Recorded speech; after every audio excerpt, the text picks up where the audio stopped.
Cette semaine à Info-Témis. La saison des sucres à l'Éden Rouge, ouverture de la pêche à l'omble de Fontaine, tournée du spectacle À quoi rêvent les jeunes filles, sauver le château d'Arvaux à Nédélec, le fromage au village médaillé et zoom sur le Fonds québécois d'initiative sociale.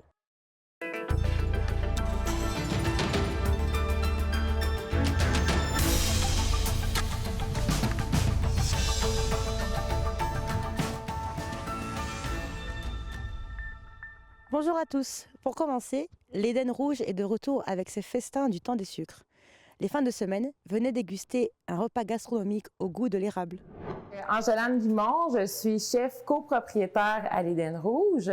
Ça fait maintenant 7 ans que je suis au sein de l'Éden Rouge et ça va être notre 6e année du temps des sucres. Nous, en fait, c'est des repas style cabane à sucre parce qu'on n'a pas d'érablière sur place.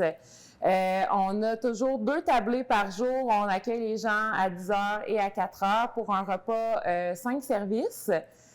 Donc, c'est un repas gastronomique, c'est du réinventé, toujours à saveur d'érable, mais avec une petite touche un peu spéciale Éden Rouge. Puis, c'est tout le mois de mars, tout le mois d'avril. Puis c'est ça, cette année, enfin, on peut accueillir des grandes tablées parce que l'an dernier, c'était seulement des tables de 2 adresses maximum. Puis, il y a 2 ans, donc première année COVID, on avait dû fermer après seulement 2 semaines. Donc, on est vraiment content d'avoir une saison plus normale, disons, cette année. Puis je pense que la clientèle aussi est contente parce qu'on a des belles grandes tablées de 10-12 personnes à la même table. Ça fait du bien de retrouver nos clients comme ça.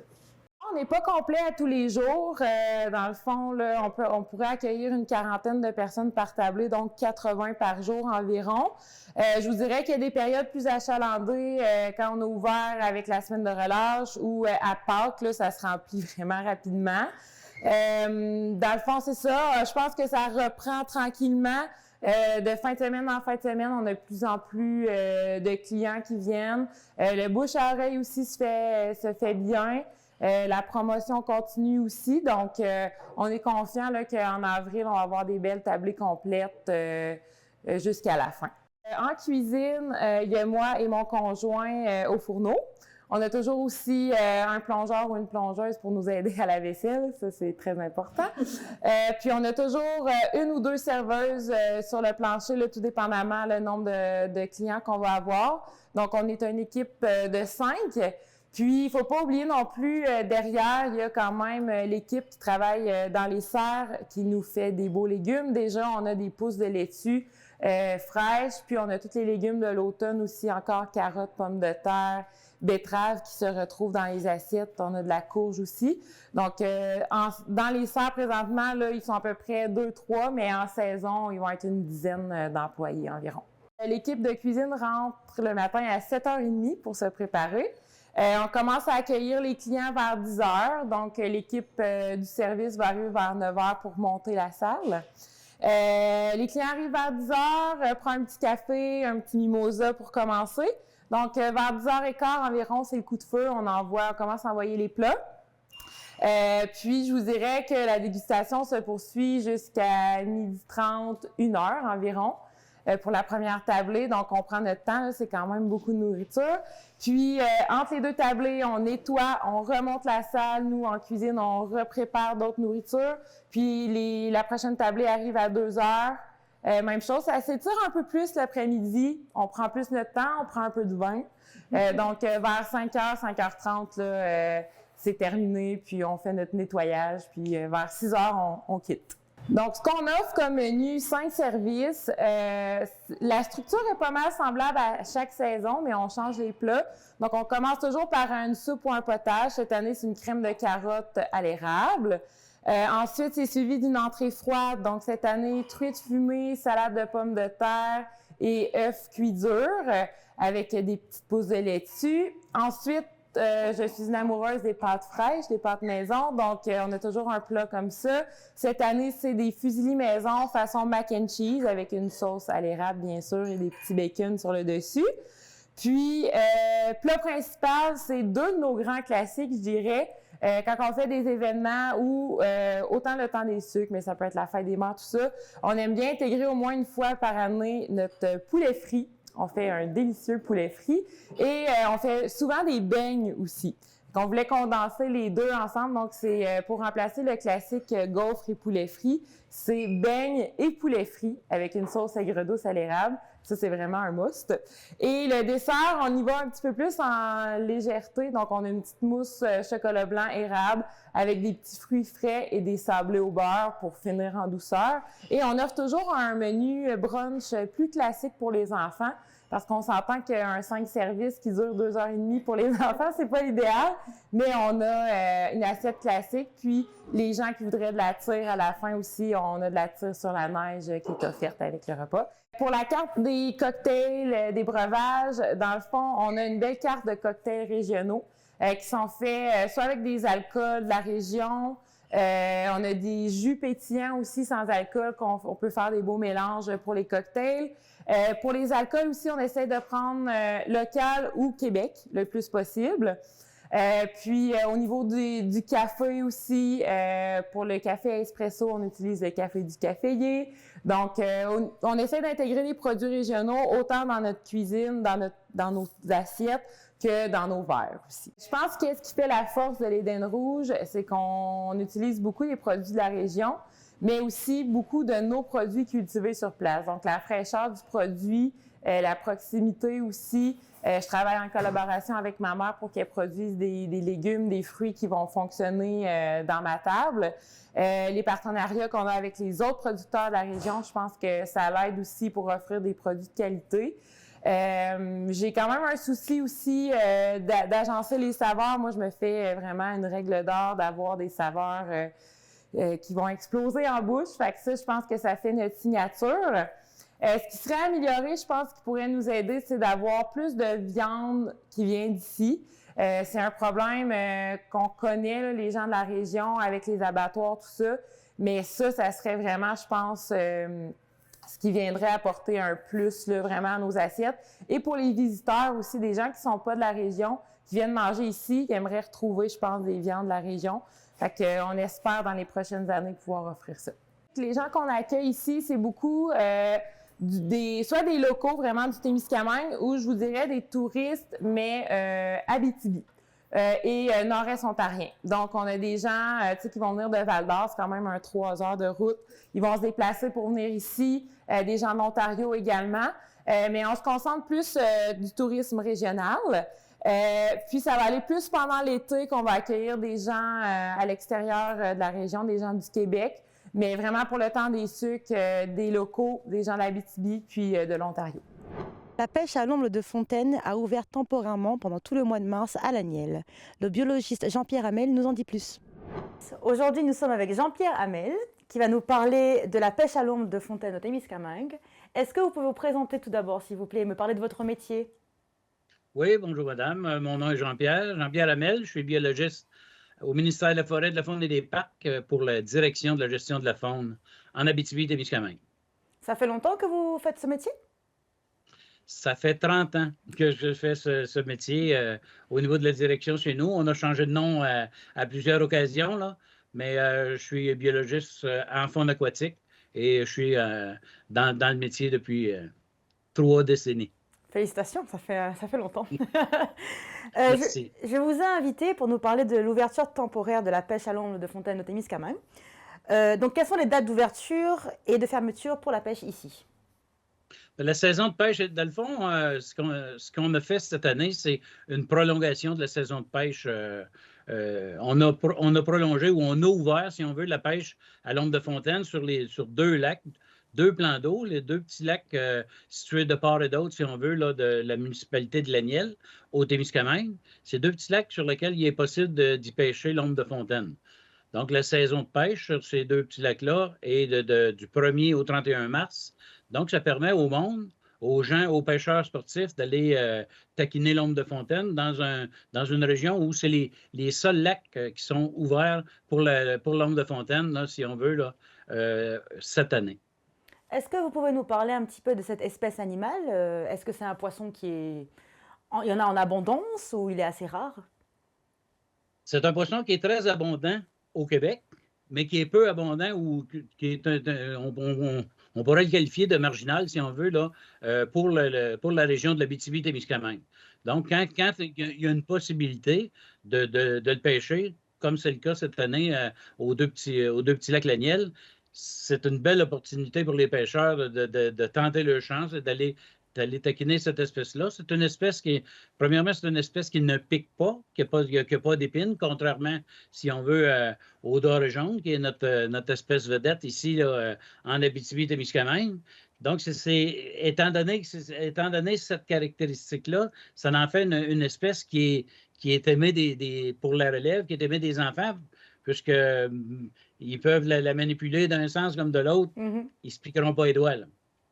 Et pourquoi avoir choisi les lacs Laniel pour la saison de la pêche? Ben, on a choisi ces deux petits lacs-là parce que c'est des lacs sur lesquels on a tenté, si on veut, de restaurer la population d'ombres de fontaine.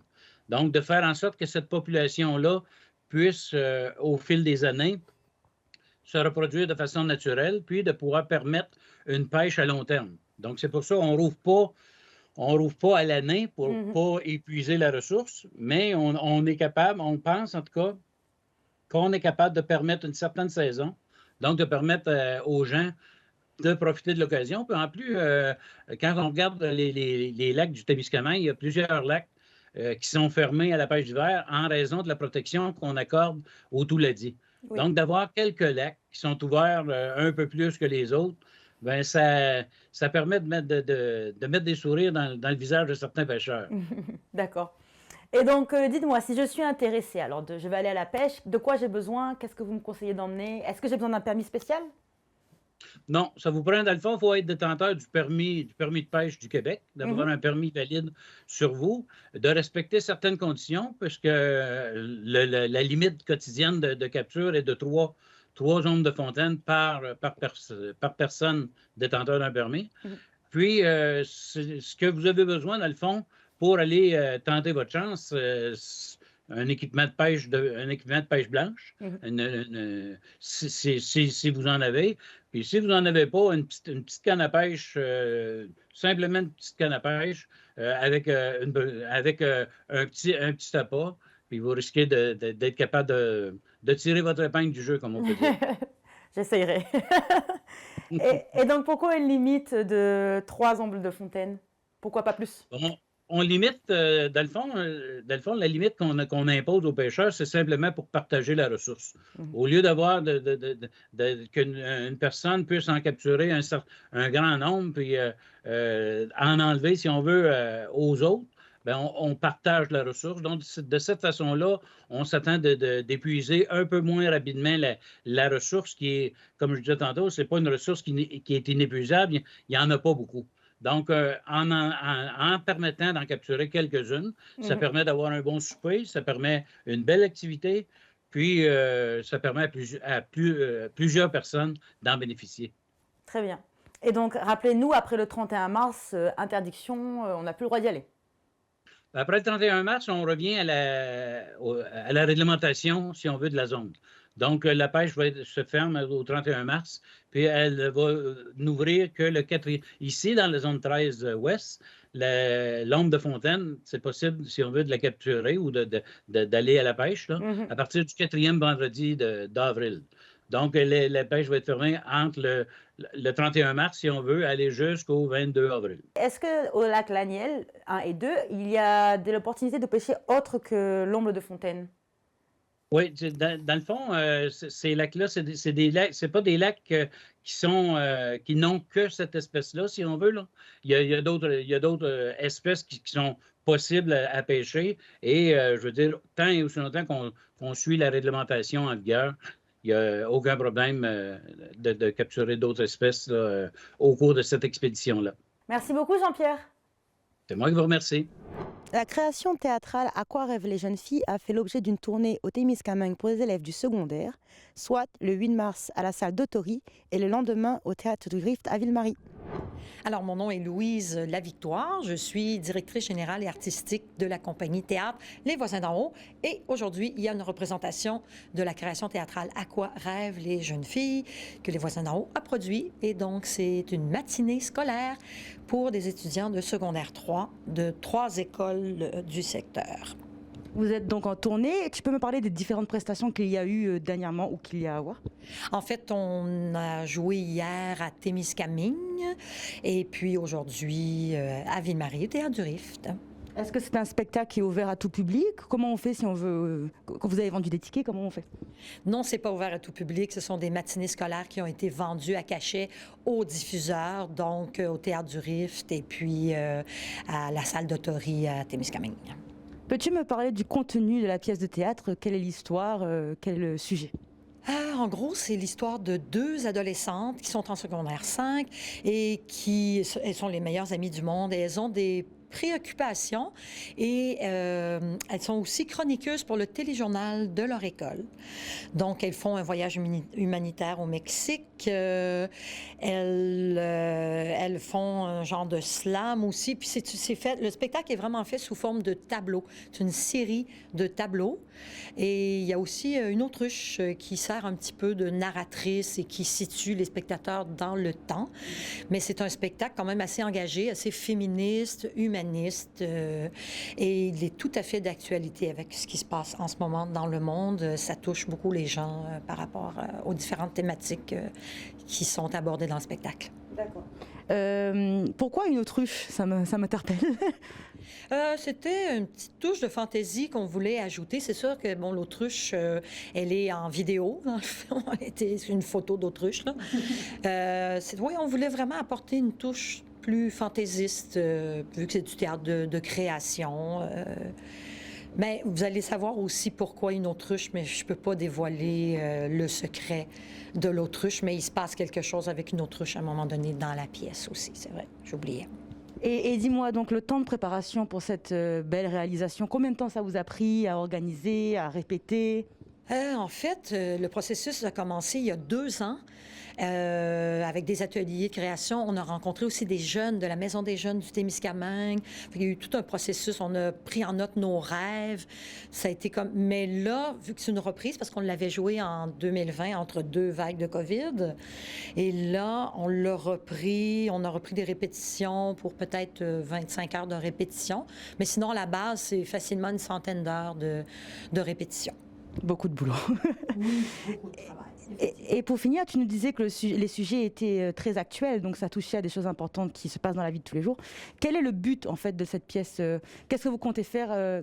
Sensibiliser le public à certains problèmes?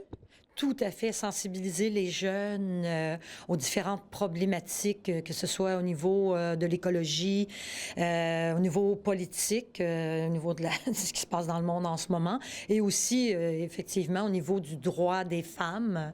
On aborde quand même aussi cette thématique-là. Et oui, effectivement, c'est un spectacle de sensibilisation auprès des jeunes. Dernière question. C'est un hasard que tu parles des droits des femmes. Hier, c'était la journée des droits de la femme. Est-ce que c'est un hasard que vous avez choisi ces dates? Non, ben je pense que ça a bien à donner. Quand on a négocié, on discutait avec Amélie Cordeau du Rift et puis on s'est dit qu'il y avait un petit trou dans cette période-là. Donc, ça a tombé vraiment très, très bien avec la Journée internationale du droit des femmes, des droits des femmes. Je rêve d'être un gars. Quoi? Tu veux être un gars? Ben, je m'imagine souvent que je suis dans le corps d'un gars. Faudrait que tu changes de nom. André. T'aimerais ça qu'on t'appelle André? Non, ça fait trop mon nom. Oui, mais ça serait facile. Bonjour et bienvenue à TV Témis, les filles. Est-ce que vous pouvez vous présenter et nous dire ce que vous faites aujourd'hui au Rift? Oui, allô, moi, je m'appelle Myriam de Bonville. Je jouais dans la pièce À quoi rêvent les jeunes filles de la compagnie Les Voisins d'en haut. Dans la pièce, je jouais le personnage de Lys. Moi, c'est Mylène Barimanta. Puis, comme Myriam le dit, je suis une comédienne sur le spectacle À quoi rêvent les jeunes filles, produit par la même compagnie, par Louise Lavictoire. Puis mon personnage, c'était Andrea. Merci. Est-ce que ça fait longtemps que vous faites du théâtre? C'est une passion ou c'est plutôt un passe-temps? C'est votre métier? Moi, c'est vraiment, vraiment mon métier. Ça fait 10 ans que je pratique ce métier-là. J'ai terminé l'école de théâtre à Saint-Hyacinthe. Puis depuis, c'est plus qu'un passe-temps, là. C'est vraiment ma carrière. Moi, ça fait 6 ans que j'ai terminé l'école de théâtre à Montréal. Puis, je suis établie en région à Rouyn-Noranda. Donc, c'est vraiment... c'est un métier, mais c'est pas que ça que je fais, là, parce que la réalité, je suis une jeune maman aussi. Donc, vraiment, je m'assure, je souhaite faire toujours 1 à 2 projets professionnels en tant que comédienne par année, dans le fond. Merci. Et donc, comment vous êtes retrouvée à participer à ce beau projet À quoi rêvent les jeunes filles? Comment vous avez été approchée et qu'est-ce qui vous a intéressé dans le script pour pouvoir participer? Je vais laisser Mylène répondre en premier parce qu'elle faisait partie du projet bien avant moi. Très bien. Louise est arrivée avec cette idée-là, ce projet de création-là, que j'ai trouvé fort intéressant parce que, bon, je suis une femme, et puis là, c'était vraiment comme concernant les jeunes femmes, les filles, puis on ne savait pas à quoi s'attendre. Quand on a commencé le processus de création, on ne savait pas que cette pièce de théâtre-là, ce serait ça, le texte. Donc, elle avait vraiment une idée de sa démarche artistique, donc comment ça allait fonctionner. Elle a composer des questions pour des jeunes femmes, les rentrer en communication avec des écoles du Témiscamingue, les filles qui voulaient répondre aux questions, on leur remettait aussi une espèce de cahier, journal intime. Ils pouvaient faire ce qu'ils voulaient dedans, des dessins, des poèmes, écrire, répondre aux questions.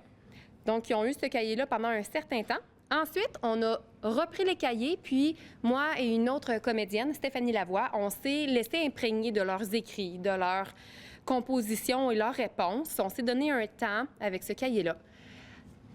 Prochaine étape, on a noté tous les rêves, nos rêves après la nuit, là. On prenait le même cahier, puis là, on notait les rêves.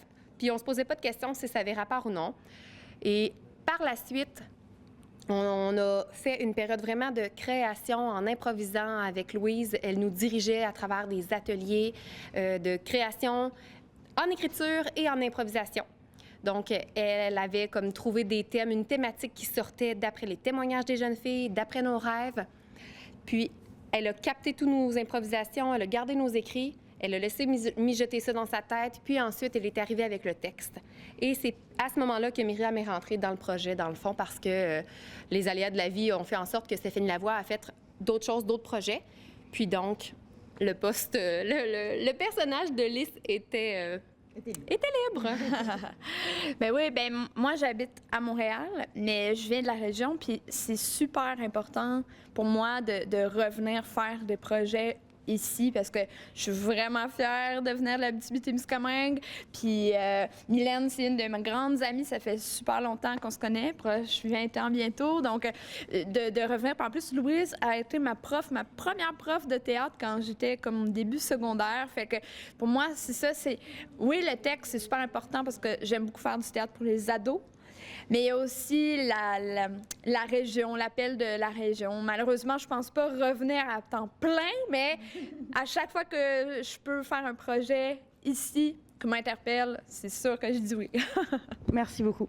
Et donc, la pièce touche à plein de sujets, l'homosexualité, être une jeune femme, la question du genre et autres, l'environnement notamment. Donc, ça me paraît complexe d'être une jeune fille au final. Qu'est-ce que vous en pensez? Moi, je pense que c'est complexe d'être une jeune fille ou être un jeune homme.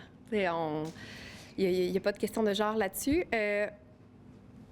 Nous, on est des jeunes femmes, puis effectivement, je pense que ça a toujours été difficile. Pour vrai, si je recule à travers les années, je pense qu'être une femme, point, c'est quelque chose.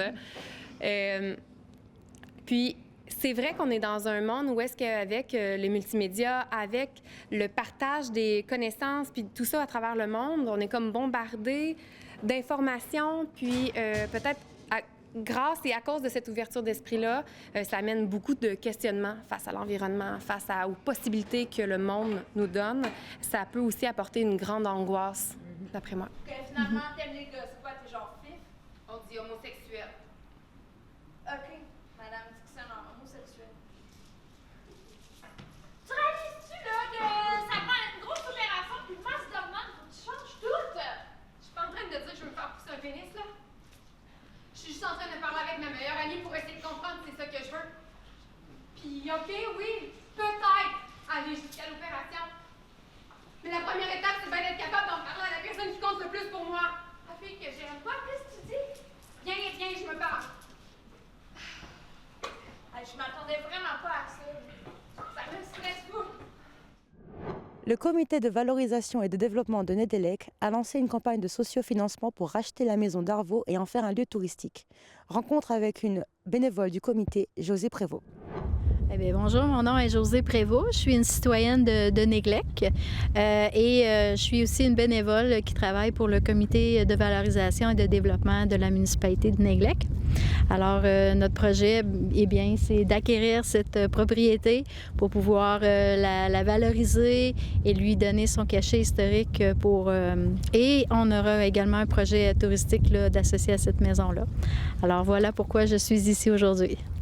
Depuis quand cette maison est-elle à vendre et est-ce qu'il y a eu beaucoup de gens qui ont été intéressés à la racheter d'après vous? Bien, depuis, je vous dirais, depuis 2015 à peu près, là, il y a eu des ventes et des achats, et ainsi de suite. Là, je ne suis pas très au courant là, des anciens propriétaires, mais je vous dirais que depuis le mois de mars de l'an dernier, cette maison-là elle a été remise sur le marché. Moi, à ce moment-là, je n'étais pas encore conseillère municipale, puis on se disait, bien, qu'est-ce qu'on pourrait avoir comme projet pour la municipalité? Hein? Entre citoyens, entre amis, on discutait de ça. Et l'idée avait été lancée, si on veut, là, graduellement à travers la population. Qu'est-ce qu'on pourrait faire avec ça? Alors, cet automne, alors que j'étais nouvellement élue pour le village, le projet de sauver cette maison-là a été soulevé. Et puis, la municipalité a décidé de d'abord citer la maison. Pour pouvoir conserver l'apparence de cette maison-là, il fallait qu'il y ait une espèce de protection qui soit mise de l'avant. Alors, la municipalité a accepté de citer la maison. Et puis là, suite à ça, bien, assez récemment, il y a un comité qui a été formé. Et puis là, qui s'est donné comme mandat, notons quand même que c'est assez audacieux, d'acquérir la propriété avant qu'elle soit vendue. Puis c'est une demeure pour vivre, on comprend, mais là, cette maison-là, on veut vraiment qu'elle ait son côté historique, touristique, puis que ça profite à toute la communauté. Donc, c'est vraiment là, l'essence de ce comité-là, c'est d'acquérir la propriété pour redonner sa valeur qu'elle mérite et puis pour pouvoir qu'elle puisse contribuer à la communauté là, de façon durable aussi. Donc, elle a été construite en 1925. Est-ce que ça serait une des plus vieilles propriétés de Nedelec? En fait, il faut dire que oui, puisque c'est parce qu'en 1922, il y a eu un grand incendie ici dans la région, un incendie qui a débuté en Ontario, qui a traversé le lac et qui a brûlé presque la totalité là, de la région ici autour.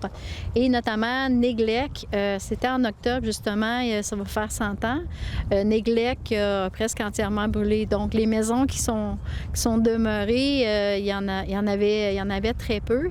Et celle-ci a dû être reconstruite. Là. Donc en 1925, le propriétaire, qui était M. Darvaux, était un homme déjà habile, il construisait des portes, des fenêtres, c'était déjà un entrepreneur. C'était un bourgeois, si on veut, à quelque part, un homme d'affaires assez prospère. Donc, a décidé de construire une maison qui aurait une apparence de style victorien qu'on appelle le Queen Anne. Et puis, c'est pour ça qu'il aimait ce style-là. Et comme il était très habile, il a pu construire une maison avec une apparence, on doit l'admettre, qui est assez particulière pour la région notamment. Donc oui, c'est une des plus vieilles maisons du village. Est-ce que vous pouvez nous décrire un peu comment il est l'intérieur? Il y a combien de pièces et comment c'est un peu réparti pour qu'on se fasse une idée? Oui. Écoutez, si on entrait là, devant, ici, là, vous auriez à votre droite le salon avec la baie vitrée, là, parce que vous avez la tourelle là, qui est là. Donc ça, c'est vraiment là, une vitrine, c'est ouvert avec un beau salon. Et puis, si on continue, bien là, un peu plus loin, là, il y a une autre pièce qui est une cuisine. À votre gauche, il y a une chambre à coucher, donc qui va être, on l'espère bien sûr, aménagée, salle de bain et ainsi de suite. Et à l'étage, il y a une très grande chambre, une très, très petite chambre qu'on va probablement transformer en salle de bain pour pouvoir agrandir la chambre et y faire une suite. Et il y a également un appartement où on y trouve une chambre, bien sûr, une salle de bain et une cuisine-salon. Et cette pièce-là est accessible également de l'extérieur, là, de l'autre côté. Alors, l'objectif, c'est de transformer d'abord le lieu, comme par exemple là où on trouve le salon en boutique, lieu d'accueil pour les touristes, vente de produits régionaux, puis petit café. Puis petit café, bien, les gens vont pouvoir aller à la cuisine, s'asseoir à la table et pouvoir partager un breuvage entre amis et tout ça. Et puis, les gens me disent souvent, bien, à Néglec, il n'y a rien, il n'y a pas de café. Et puis, est-ce qu'il y a vraiment une demande pour ça? Moi, nous avons une entreprise ici qui est le Gros Trappeur, juste à côté. Et puis, souvent, les gens arrêtent là en se disant, est-ce qu'on peut avoir un sandwich, un café? Mais il n'y a rien. Alors, puis c'est très, très fréquent qu'ils ont ces demandes-là. Alors, bien, on se dit, à quelque part, on est l'entrée du Témiscamingue. On est la première municipalité du Côte-Nord. Alors, il y a beaucoup de touristes. Le Témiscamingue, graduellement, est en train de développer son offre touristique. Et ce touriste-là nous arrive beaucoup de l'Abitibi. Alors, nous sommes l'entrée du Témiscamingue. Alors, on se dit, bien, pourquoi pas, lançons-nous. Nous avons également un terrain de camping où il y aura un développement qui va se faire aussi là, pour les services des campeurs. Et puis, bien, ces gens-là pourront venir aussi là, à la maison, au château d'Arvaux, pour recevoir, pour pouvoir avoir des produits, bon, on s'entend café et compagnie, mais puis si on regarde le Témiscamingue dans son ensemble, on a tout ce dont on a besoin. On a le café, on a des légumes, on a le fromage, on a le miel, on a le sirop d'érable et la bière et j'en passe. Alors là, vraiment, c'est vraiment l'objectif d'avoir un ensemble. Le Témiscamingue, c'est tout ça. C'est des gens de partout, puis on voulait boucler la boucle. Et donc, dis-moi, comment se présente le projet? Est-ce que ça se présente bien pour pouvoir acheter la maison par le comité? Ça se passe très bien. Pour le moment, comme j'expliquais un peu plus tôt, la municipalité a accepté de citer la maison. Ça, c'était une étape importante pour pouvoir protéger son apparence. Elle a accepté également de donner un montant d'argent au comité, un petit montant pour les dépenses, parce qu'on veut créer une organisation à but non lucratif. Donc, il y a des dépenses reliées à ça. Congé de taxes également pour 25 années. C'est quand même une belle façon de démontrer que la municipalité croit en ce projet-là. Et puis, comme la maison est à vendre puis commençait à avoir des offres, nous, on voyait un peu l'urgence. Alors, de là est née l'idée de créer le GoFundMe, sauver le château d'Arvaux, pardon, et Save d'Arvaux Castle. Alors ça a été créé. Il y a eu une page Facebook aussi qui a été créée. Alors les gens peuvent donner, à travers ces plateformes-là, mais ils peuvent également donner au comité de valorisation de développement de Néglec, se présenter à la municipalité, donner des sous.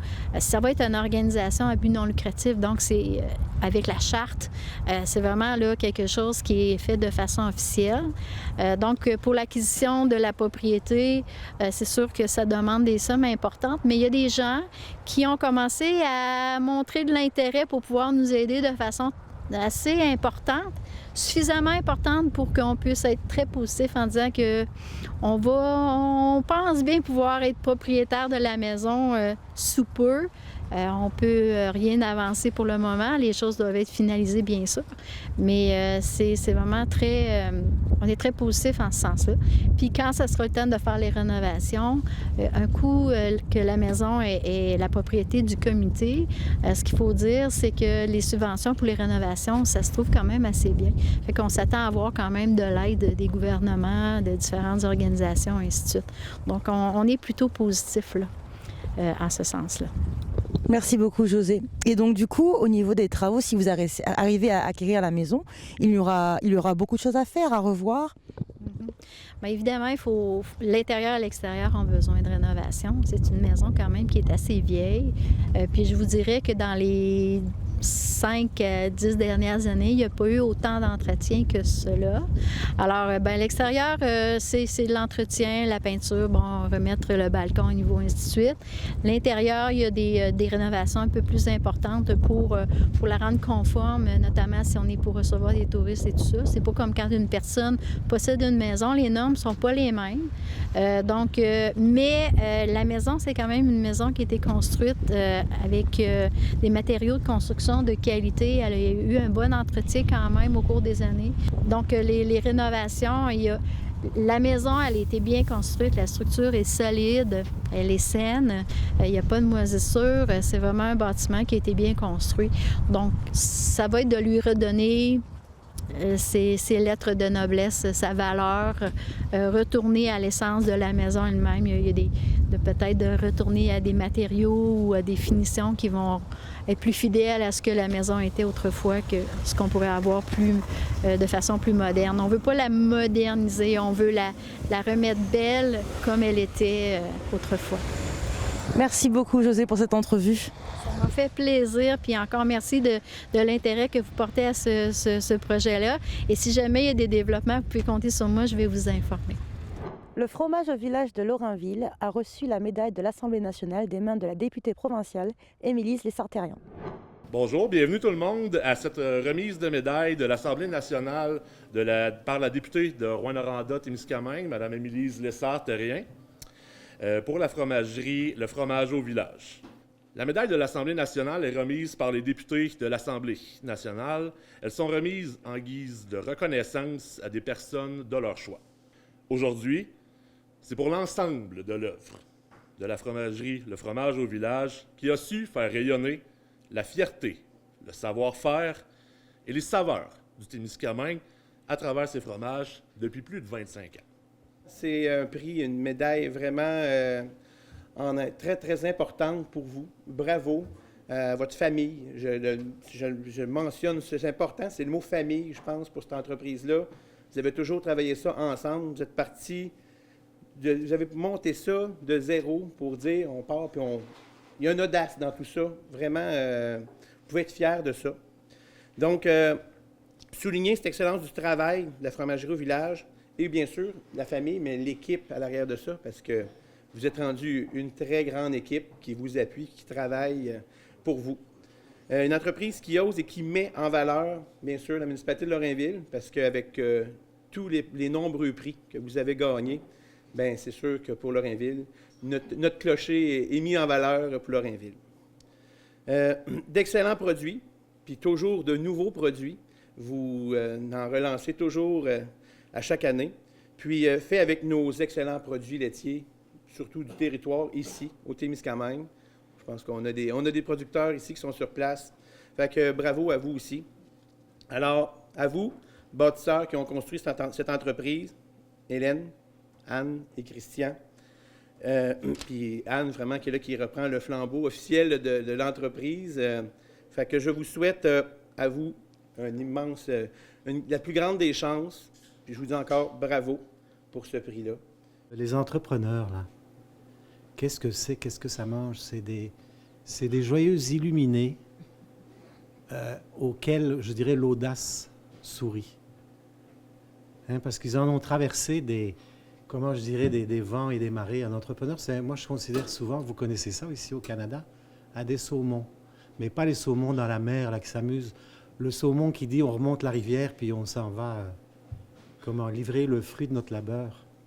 Et je trouve que les entrepreneurs, j'en fais partie aussi, là, on est vraiment des saumons, avec toutes les embûches, les rivières, les cascades, les barrages, etc. Chapeau d'avoir mené cette entreprise. Là, moi, je me souviens des premières fois, les premières batches de cru du clocher. Vous êtes content de votre produit, vous avez eu du financement, vous avez mis tout votre cœur et vos bobettes en gage. C'est comme ça que ça marche dans le privé.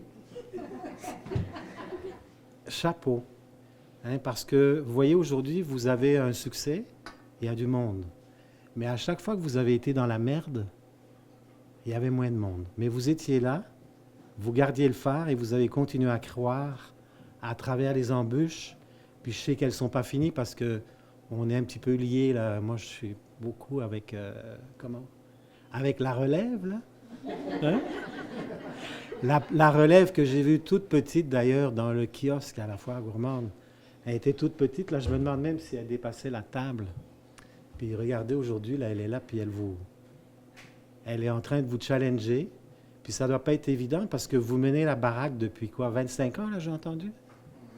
Et cet enfant-là arrive avec ses idées, son autre vision, et puis vous lui ouvrez ça, là, vous ouvrez vraiment votre cœur, je trouve, et de lui dire, ben ma chérie, tiens, voilà les clés. Alors écoutez, je suis vraiment, comment je dirais, extrêmement ému d'être là d'abord pour faire ce témoignage.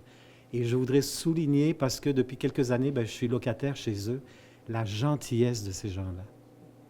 Ils ont un cœur, là, ils ont un cœur en or. Et la manière dont ils développent, c'est formidable. Et je trouve malheureux qu'on ait si peu d'entrepreneurs comme ça au Témis. En tout cas, continuez, puis vous savez que moi, je suis un de vos fans. Alors, bravo à vous. Fait que vous comprendrez là, que la fromagerie au sein de notre famille, c'est comme une petite sœur. Anne, moi et Émile, on a chacun 2 ans de différence, puis la fromagerie est arrivée 2 ans plus tard qu'Émile. Le dernier petit bébé de la famille, Barrette-Lessard, la fromagerie. Alors aujourd'hui, c'est comme si j'assistais à la graduation de ma petite sœur avec un immense sentiment de fierté. Fait que, mais ce succès, il n'est pas arrivé toute seule. Il y a une grande femme derrière tout ça, de 5 pieds 1, avec une détermination hors du commun. Certains diront une tête de cochon, qui ont bravé vent et marée pour apporter notre petite sœur à maturité. Ensuite, notre grande sœur a pris progressivement place au sein des dirigeants. 2 femmes têtues puis un homme ben willing. Ça fait doubler la superficie de notre fromagerie. Aujourd'hui, en regardant tout le chemin parcouru par mes parents puis ma sœur pour mener cette entreprise au sommet, me rend vraiment fière. Cette médaille est comme un temps d'arrêt pour voir le chemin parcouru puis dire simplement bravo, on est fiers de vous. Ça m'a fait vraiment plaisir de grandir en même temps que la fromagerie. J'ai vu les photos de quand j'étais petit, puis que je me promenais en tricycle sur le béton neuf de la fromagerie. Je me rappelle de m'avoir fait traîner par ma mère dans ses livraisons quand j'avais à peu près 6 ans parce que j'étais en congé durant l'école, puis que j'allais à la tabagie porter le fromage tout seul pendant qu'elle allait chez IGA, qui n'était pas IGA encore à ce temps-là. Je me rappelle des projets de mon père qu'il fallait rentrer le bassin de 40 pieds dans 2 portes normales de large. Puis ben croyez-moi pas, ben on l'a rentré parce que avec un jack puis des planches à roulettes, ben, on est capable de faire bien des affaires. Éventuellement, j'ai appris que ma sœur souhaitait reprendre les rênes de la fromagerie il y a quelques années qu'on a appris ça. J'étais vraiment content d'apprendre ça aussi parce que ça faisait en sorte que la fromagerie restait dans la famille, premièrement, mais aussi parce que je connais ma sœur. Je sais que c'est une femme incroyablement travaillante, qu'il n'y a aucun défi qui est trop gros pour elle. Puis je sais que dans le fond, que la fromagerie est entre bonnes mains. Puis, ben, bravo papa, bravo maman, bravo Anne pour la médaille, vous le méritez. En fait, pour Fromage au village, c'est vraiment un super bel honneur, cette médaille-là. Est-ce qu'on peut dire non quand on se fait offrir de recevoir cette médaille-là? J'ai pas eu ce courage-là. Et j'ai vraiment pris cette opportunité-là pour voir aussi tout le chemin parcouru. Je trouvais que c'était une belle façon de dire merci. Bernard a dit que les entrepreneurs, on était comme des saumons. Moi, je vais dire quelle image j'utilise. Les entrepreneurs, moi, je nous considère comme étant des athlètes olympiques. Des athlètes olympiques qui sont des spécialistes en résolution de problèmes. Quelquefois, les problèmes sont d'ordre de régions éloignées, de liquidité, transport. Mais ça rime pas avec mes patentes. Là, j'ai pas mon papier, mais j'y ai pensé quand même, là. De régions éloignées. Des problèmes de liquidité, des problèmes avec la municipalité, des problèmes, en masse des problèmes. Mais, dans le fond, généralement, vous les savez pas. Fait que ça, je suis bien contente. Ça veut dire que la fille à communication a fait vraiment bien sa job. Parce que souvent, ce qu'on voit, c'est vraiment beaucoup les réussites, et c'est parfait, on en est fiers. Mais le chemin parcouru, il a fallu, par-dessus ces embûches, le parcourir. Des fois, ça a fait mal. Des fois, ça l'a fait mal. Mais on en est toujours ressorti, je vais dire, oui, plus fort. Je pense que fromage au village, on prend du lait du Témiscamingue, on le met en valeur, le cru du clocher, on met en valeur le beau clocher de notre village, de Lorrainville. Puis ça a su aller chercher la fierté d'être Témiscamien. J'ai eu énormément de commentaires dans ces années de Témiscamiens qui me disent « Hey, je suis content, j'habite à Montréal, mais au moins j'ai un produit que je peux emmener, puis à partir de ce produit-là, je peux parler de ma région. » De Témiscamiens qui sont en Gaspésie, puis qui voient le cru du clocher dans une épicerie ou dans un restaurant, puis qui disent « Yes, on est présent. » Même le Témiscamingue est présent, même jusqu'en Gaspésie. Même à Fermont. Même à Fermont, oui, même à Fermont. Donc, même à Paris, Anne.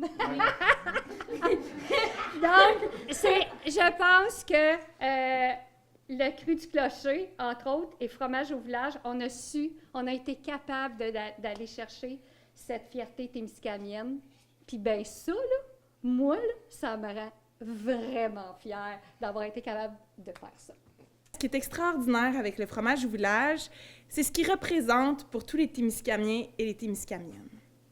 Bien sûr, c'est un régal pour nos palais, mais c'est aussi se mettre notre territoire en bouche. Un fromage local, c'est le goût de nos fourrages, la saveur du temps qu'il fait sur le pays, pour paraphraser Gilles Vigneault. L'entreprise fait vivre nos fermes familiales qui peuplent encore nos rangs et donne du travail à près d'une trentaine de personnes à Lorrainville. Le fromage au village, c'est évidemment un fromage, mais c'est aussi un village. La participation de la fromagerie à la vie locale et régionale mérite effectivement d'être soulignée. Elle est toujours généreuse de ses commandites et affiche toujours présent aux événements du territoire quand c'est pas elle-même qui les initie. Je pense à la petite foire gourmande dans le stationnement du fromage au village l'été dernier, ou encore les mercredis, c'est la comédie à la fromagerie. D'ailleurs, l'implication d'Anne, d'Hélène et Christian à la vie peut-être plus communautaire aussi du Témiscamingue est digne de mention, que ce soit à la présidence de la foire gourmande, que ce soit sur les planches du RIF, comme mime, comme actrice, ou encore dans les épreuves du triathlon du Festival des saines habitudes de vie. La famille Lessard-Barrette au complet contribue indéniablement au dynamisme culturel et touristique du Témiscamingue, et je les en remercie. Mais revenons-en à la fromagerie. La médaille que je leur remets aujourd'hui s'ajoute à une longue liste d'honneurs déjà reçus avec raison. C'est certainement pas un hasard si le travail de ces passionnés a maintes fois été récompensé. Que ce soit à la foire gourmande, au British Empire Cheese Show, au concours des fromages fins canadiens ou encore au concours des fromages du Québec, la fameuse sélection Caseus, les fromages de Lorrainville ont su se démarquer année après année. Et comment ne pas oublier la nomination du cru du clocher à l'Arche du goût de la Fondation de la biodiversité du mouvement Slow Food. L'Arche du goût, c'est un catalogue d'aliments de qualité oubliés et en danger de disparition qui appartiennent aux cultures, à l'histoire et aux traditions du monde entier. Ça veut dire que si le déluge devait avoir lieu demain matin, Noé y partirait avec un petit bout de nous sur son bateau, puis on serait sauvé, le Témiscamingue, grâce au fromage au village. Vraiment, quelle fierté! Je terminerai là-dessus, la fierté. Hélène t'en a glissé un mot tantôt. C'est tellement vrai. Le fromage au village est tellement bien enraciné au Témiscamingue que chaque fois que l'entreprise reçoit un prix de reconnaissance, c'est toute la communauté du Témiscamingue qui est éclaboussée de fierté. Vous nous donnez toutes les raisons du monde d'être un peu chauvin Et ça, cette fierté-là, ça tisse du commun entre nous, ça nous rassemble, puis ça, c'est important. Merci. Anne, Hélène, Christian, c'est avec une immense reconnaissance que je vous remets aujourd'hui la médaille de l'Assemblée nationale du Québec pour l'apport remarquable de votre entreprise au développement agroalimentaire de la région, au rayonnement du Témiscamingue et à la fierté des Témiscamiens et des Témiscamiens. Merci.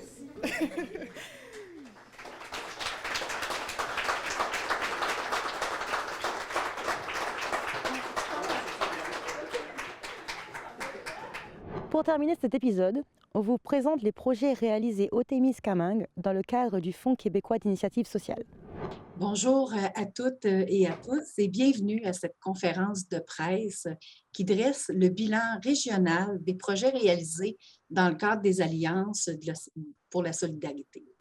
Je serai pour l'occasion votre maître de cérémonie. Donc, je me présente, Manon Diquet, je suis la directrice régionale des bureaux de services Québec de l'Abitibi-Témiscamingue au ministère du Travail, de l'Emploi et de la Solidarité sociale. Nous avons en région 6 bureaux de services Québec dans la région et nous sommes très fiers d'offrir un accès simplifié à des services gouvernementaux tels que l'aide à l'emploi et l'aide aux entreprises. Je profite d'ailleurs de l'occasion pour saluer les gestionnaires de ces bureaux locaux qui sont présentes aujourd'hui avec nous, ainsi que notre répondante ministérielle régionale du Fonds québécois d'initiative sociale, Mme Julie Roy, qui a travaillé en étroite collaboration avec le comité régional du FKIS. Je tiens également à souligner la présence de M. Martin Bouchard, sous-ministre adjoint du secteur des services à la clientèle au sein de notre organisation, ainsi que Mme Suzanne Blais, députée de l'Abitibi-Ouest. Voici quelques précisions quant au déroulement de la conférence de presse. Tout d'abord, nous aurons une courte vidéo du ministre du Travail, de l'Emploi, de la Solidarité sociale, ministre de l'Immigration, de la Francisation et de l'Intégration et ministre responsable de la région de la Mauricie, M. Jean Boulet, vous sera présenté puisqu'il tenait à vous adresser quelques mots, même s'il ne pouvait être présent avec nous aujourd'hui. Par la suite, Mme Claire Bolduc, préfète de la MRC du Témiscamingue et présidente du comité régional FKIS, prendra la parole. Un représentant de chacun des 5 territoires présentera ensuite les projets réalisés en région grâce au financement issu du Fonds québécois d'initiative sociale, qu'on nomme plus communément le FKIS, dans le cadre de l'Alliance pour la solidarité sociale. M. Sébastien Dastou, préfet de la MRC d'Abitibi et président de la Conférence des préfets de l'Abitibi-Témiscamingue, prendra la parole pour le mot de la fin. Une période de questions sera animée par M. Xavier Roy, directeur de la Conférence des préfets de l'Abitibi-Témiscamingue, suivra pour les médias. Sans plus tarder, je vous présente la courte vidéo de M. Boulet. Bonjour. Je désire saluer chaleureusement la Conférence des préfets de l'Abitibi-Témiscamingue à titre de mandataire de l'Alliance pour la solidarité de votre région et également à titre d'organisatrice de l'événement. C'est avec joie que je m'associe à cette mise en lumière des initiatives portées par votre Alliance. En janvier 2019, soit depuis la signature de l'Alliance pour la solidarité de l'Abitibi-Témiscamingue, ce sont plus de 4 millions de dollars provenant du Fonds québécois d'initiative sociale qui ont été confiés à la Conférence des préfets afin de lutter contre la pauvreté et l'exclusion sociale dans votre région. Notre gouvernement se fait donc un devoir de s'associer avec les partenaires de la région pour soutenir des projets qui contribuent à ce que toutes et tous vivent dans la dignité et le respect. Qui de mieux placé pour mettre en œuvre ces projets que les acteurs locaux et régionaux? En effet, c'est vous qui êtes en mesure de définir au mieux les besoins réels des citoyennes et des citoyens et de trouver, de concert avec eux et les organismes concernés du territoire, des solutions pour renforcer notre filet social. vous êtes aussi les mieux placés pour établir, en concertation avec votre milieu, des orientations qui correspondent aux défis à relever sur votre territoire. Votre plan d'action, dans lequel vos priorités sont énumérées, en fait foi. Et ça porte fruit. À travers l'Alliance, au 31 mars 2021, une 50aine de projets ont été soutenus en Abitibi-Témiscamingue. Une contribution du FKIS de 2,7 millions de dollars a permis la levée de 2 millions provenant du milieu pour un investissement total de 4,7 millions de dollars. Et ça continue. Comme vous le savez, l'Alliance pour la solidarité, par le biais du FKIS, encourage la participation des collectivités locales au développement de projets novateurs et structurants. Des projets qui ont un impact à la fois sur les causes et les conséquences de la pauvreté et de l'exclusion sociale. Des projets qui reflètent bien la raison d'être des Alliances pour la solidarité, créées pour améliorer la vie des personnes les plus vulnérables tout en entretenant l'esprit communautaire. Vous êtes sur le terrain, à l'écoute, en action, du fond du cœur. Merci et bravo pour tout votre travail. J'invite maintenant Mme Bolduc, préfète de la MRC du Témiscamingue et présidente du comité régional du FKIS, à prendre la parole. Merci beaucoup, Mme Diquet. J'espère que vous m'entendez bien. Alors, vous me permettrez de saluer d'abord Mme Suzanne Blais, députée d'Abitibi-Ouest, qui est avec nous aujourd'hui, qui se joint à nous, ainsi que M. Charles Laferrière, qui est attaché politique de M. Pierre Dufour, notre ministre régional, et Mme Caroline Sigouin, qui est l'attachée politique de Mme Émilie Lessard-Terrien, la députée de Rouyn-Noranda-Témiscamingue. Je salue également M. Martin Bouchard, que Mme Diquet saluait tout à l'heure, qui est sous-ministre adjoint au ministère du Travail, de l'Emploi et de la Solidarité sociale. Mme Diquet, merci beaucoup d'être avec nous et d'avoir accompagné l'exercice depuis plusieurs mois, depuis plusieurs années même. Et je souligne également la présence de mes collègues préfets et préfètes, Mme Diane Dallaire, mairesse et préfète de Rouyn-Noranda, M. Sébastien Dastou, maire d'Amos et préfet de la MRC d'Abitibi, et M. Jacqueline Bégin, maire de Sainte-Germaine-Boulay et préfet d'Abitibi-Ouest. Je souligne également la contribution, la participation des membres du comité régional de lutte contre la pauvreté et l'exclusion sociale qui ont, au cours des 3 dernières années et demie, mis l'épaule à la roue pour faire en sorte qu'on fasse un succès des actions qu'on a posées en matière de solidarité sociale et de lutte à la pauvreté. Bonjour à tout le monde. Alors, c'est pas un hasard si les préfets sont impliqués dans une action comme la lutte à la pauvreté. Parce que dans le quotidien de l'action municipale, on doit avoir en tête et être préoccupé de tout ce que représentent des gestes simples qui peuvent améliorer la vie et le quotidien de gens qui sont peut-être moins chanceux, moins bien nantis. Le travail du milieu municipal, des élus municipaux et de leurs instances, c'est de voir au bien-être de tous, mais d'être particulièrement sensible à certaines clientèles plus fragiles est un plus pour l'action municipale. C'est donc un plaisir pour moi d'avoir animé depuis 3 ans et demi le comité régional d'action pour la lutte contre la pauvreté et l'exclusion sociale. Donc, depuis 3 ans et demi maintenant, la conférence des préfets devenait mandataire du fonds et avec l'aide des groupes communautaires de chacun de nos territoires, nous avons pu établir avec un ancrage concret dans chacun des territoires et pour toute la région, quelles étaient les priorités sur lesquelles on devait s'attarder.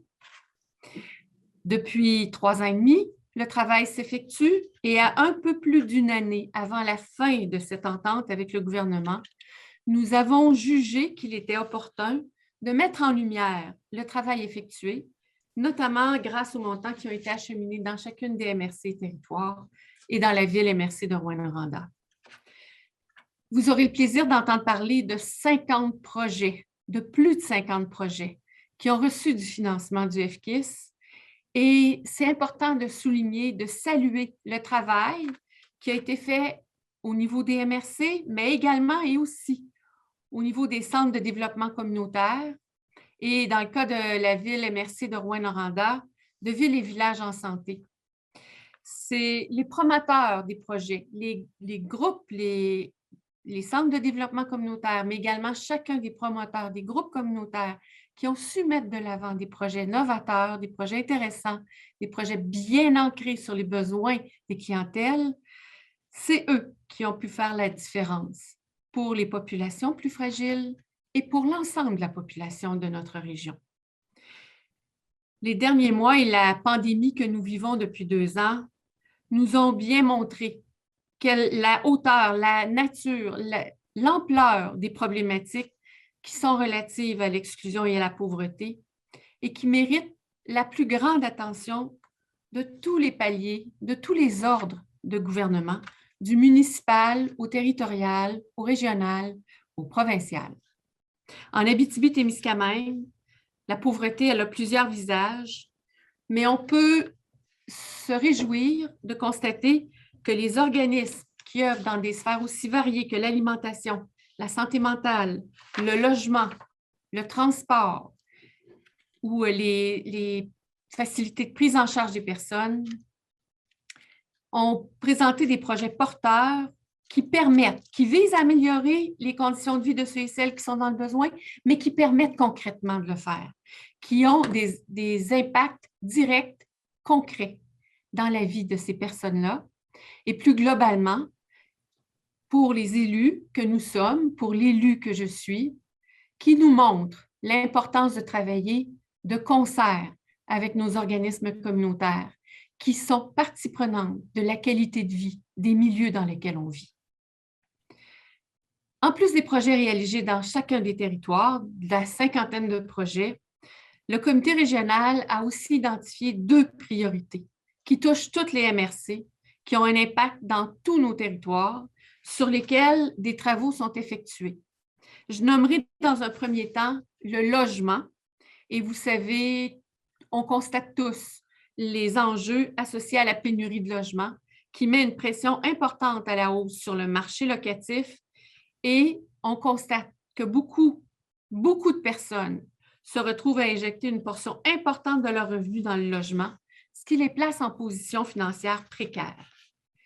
C'est un enjeu majeur pour tous nos territoires. C'est un enjeu préoccupant d'avoir accès non seulement à du logement social, mais à du logement abordable dans chacun des territoires. Et le comité régional FKIS a déjà entrepris des actions pour documenter et proposer des actions concrètes pour faire face à cet enjeu-là. Le second enjeu sur lequel on se penche, c'est le transport collectif, le transport adapté, qui font ou feront l'objet de plusieurs projets au cours des prochains mois. Les répercussions, on les connaît, on le sait, elles sont importantes. Le fait de ne pas avoir accès à un mode de déplacement adéquat rend difficile plusieurs accès à des services en lien direct avec la santé, avec l'alimentation, parfois avec le travail ou l'éducation. Ces 2 enjeux-là, le transport collectif et adapté et le logement, font l'objet des préoccupations régionales et font l'objet de réflexions et d'actions concrètes pour permettre d'agir directement sur ces enjeux-là pour le bénéfice de nos populations fragilisées. Je termine en mentionnant qu'aujourd'hui, j'agis pour la dernière fois à titre de présidente de ce comité régional que j'ai eu le très grand plaisir d'accompagner depuis 3 ans et demi. Parce que ça m'a permis de découvrir des personnes extraordinaires, bien ancrées dans leur milieu, bien branchées sur les besoins des citoyens plus fragiles et surtout très concernés par les actions concrètes à mettre en œuvre. À tous ceux et celles qui travaillent dans les groupes communautaires et qui font la différence au quotidien, un immense merci. Au-delà du FKIS, votre travail quotidien, il est infiniment précieux pour les personnes, tout comme pour le monde municipal. Je laisserai donc la place à M. Sébastien Dastou, qui est préfet de la MRC d'Abitibi, mais également président de la conférence des préfets maintenant, et qui souhaitait avec beaucoup d'enthousiasme pouvoir poursuivre le travail, parce que pour lui aussi, le travail communautaire, répondre aux besoins des collectivités et avoir une attention particulière pour les communautés et les personnes plus fragiles, c'est une priorité, c'est important. Alors, ce sera tout naturel pour Sébastien de prendre le relais et de pouvoir poursuivre le travail qui a été entamé dans les dernières années. Je vous remercie tous et toutes de votre implication dans ce beau. C'est dommage qu'on ait besoin d'avoir accès à un projet comme celui-là, et c'est pourtant une bonne nouvelle que d'y avoir accès pour pouvoir vraiment accompagner nos personnes plus fragiles. Je vous remercie de l'implication que vous y avez eue et du travail que vous avez fait avant le FKIS, que vous avez fait maintenant dans le FKIS et dont on sait tous que vous poursuivrez avec assiduité pour les prochaines années. Merci beaucoup et je vous retourne la parole, Madame Diquet. Merci à vous. J'invite maintenant M. Jonathan Jensen-Lynch, président de la Corporation de développement communautaire du Témiscamingue, à vous adresser quelques mots. Bonjour, la Corporation de développement communautaire du Témiscamingue est très fière de voir 7 projets se réaliser sur le territoire par le biais de cette enveloppe qui totalisait pour le Témiscamingue 547 922 $. Et au Témiscamingue, nous avons procédé par la création d'un comité en développement social et durable dont les différents acteurs communautaires et qui œuvrent de près ou de loin à la lutte à la pauvreté et à l'exclusion sociale se sont concertés et ont déterminé des priorités locales qui vont comme suit: la mobilité des personnes, le transport collectif et l'accompagnement, le logement social, la participation citoyenne et sociale, la sécurité et l'autonomie alimentaire, la cohabitation et la détresse psychologique. Donc, nos 7 projets retenus touchaient une ou l'autre de ces priorités. Et je vais y aller avec l'énumération de ces projets qui ont bénéficié d'un financement allant de 15 700 à 145 616 $. Premièrement, il y a eu le Baladeur, qui est un organisme en transport collectif qui a pu mettre en place un projet de mise en place d'une table de concertation et la promotion des modes de transport alternatifs à l'auto solo. Création, la Société de développement du Témiscamingue, mandataire pour la Maison de la famille, s'est vu remettre un montant pour la création d'une nouvelle Maison de la famille sur le territoire, donc qui est la 2e. Il y en a une au secteur sud, à Témiscamingue. Et cette nouvelle Maison de la famille va pouvoir desservir les autres secteurs au Témiscamingue. Ensuite, il y a eu l'organisme Le Portail qui a pu engager une ressource pour offrir du soutien aux membres de l'entourage d'une personne atteinte de la maladie mentale. Ensuite, la table de concertation des personnes âgées qui a pu assurer l'autonomie des personnes et d'offrir un service d'accompagnement. L'organisme Liaison 12-18, la Maison des jeunes à Témiscamingue, a pu offrir une série d'ateliers de cuisine misant sur l'acquisition de saines habitudes alimentaires. La Maison de la famille de Témiscamingue qui a pu mettre en place un service de relevailles, répit pour les familles du Témiscamingue.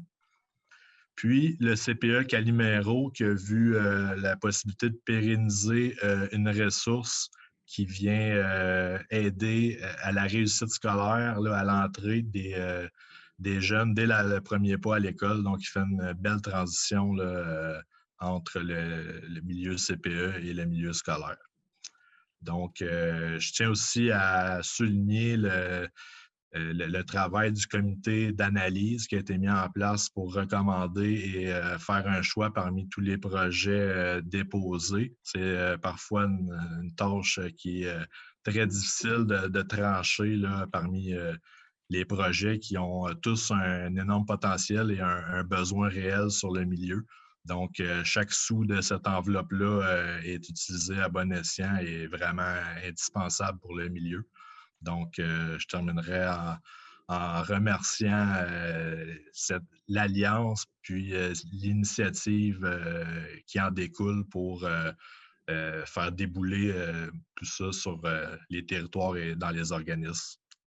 Merci. J'invite maintenant M. Daski à prendre la parole pour le mot de la conclusion. Bien heureux de prendre la parole à titre de président de la conférence des préfets de l'Abitibi-Témiscamingue.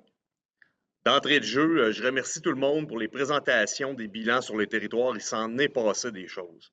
C'est très représentatif et ça résume bien ce que nous avons pu voir se développer partout en région lors des dernières années.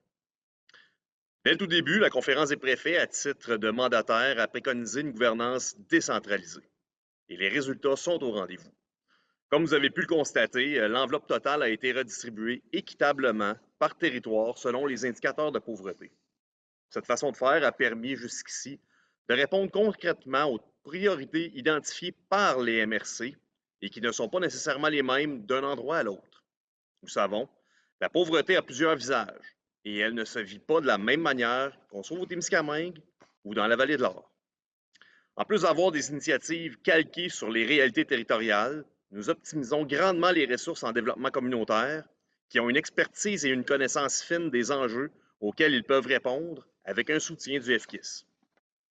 En terminant, je voudrais souligner l'apport et l'accompagnement de la MRC de la Vallée de l'Or, qui agit à titre de fiduciaire de l'entente. L'administration du fonds selon la formule que nous avons choisie représente un défi à plusieurs égards et je remercie Nathalie Boucher et son équipe pour le travail effectué dans ce dossier. Merci Claire pour le travail accompli. Je prends le relais de la présidence avec enthousiasme en sachant que tu ne seras jamais bien loin.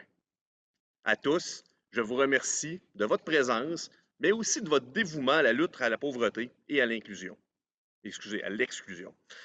Je vous souhaite de passer une belle journée, puis j'espère qu'il y aura d'autres projets qui vont pouvoir émerger dans les prochaines années. Merci d'avoir regardé notre émission. On revient chaque semaine avec un nouvel épisode. Je suis Charlotte Waro, journaliste à TV Témis. À bientôt!